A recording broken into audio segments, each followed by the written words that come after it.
Madam Kannappa movie ఎలా అనిపిస్తుంది vibe మీకు? కన్నప్ప అది దేవుడు సినిమా కదండి. అండ్ నాట్ ఓన్లీ దాట్, ప్రభాస్కి యూత్లో మంచి లైక్ క్రేజ్ ఉంది కదా. అండ్ విష్ణు కూడా తను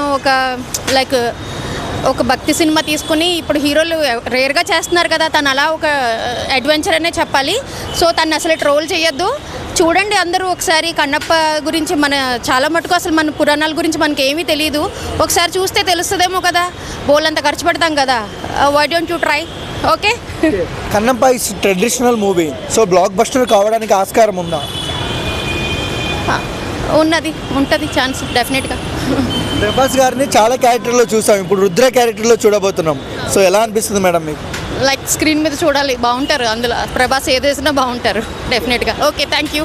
కాదు మేడం, విష్ణుని చాలా మంది ట్రోల్ చేస్తారు కదా, ఆ ట్రోల్ని దాటి సినిమా బ్లాక్ బస్టర్ అవుతుందా?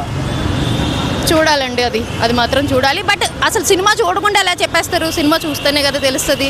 అందరూ చూద్దాం ఒకసారి సరదాగా. Okay, thank you. అంటే న్యూజిలాండ్లో చేశారు, సెటిల్ చేశారు కాబట్టి అక్కడ నేటివిటీ లేదని చెప్పారు. Cinema nativity and cinema nativity అదొకటి. తర్వాత ఇప్పుడు విష్ణు గురించి ఏమి తను స్పెషల్గా తన హీరోయిజం ఏం ఫోకస్ చేసుకోవట్లేదు కదా. హిస్టారికల్గా ఒక విషయాన్ని మనందరికీ చూపించడానికి, ఎలివేట్ చేయడానికి వచ్చాడు కాబట్టి డెఫినెట్గా బాగుంటుందని నా ఎక్స్పెక్టేషన్ 100%. Thank you.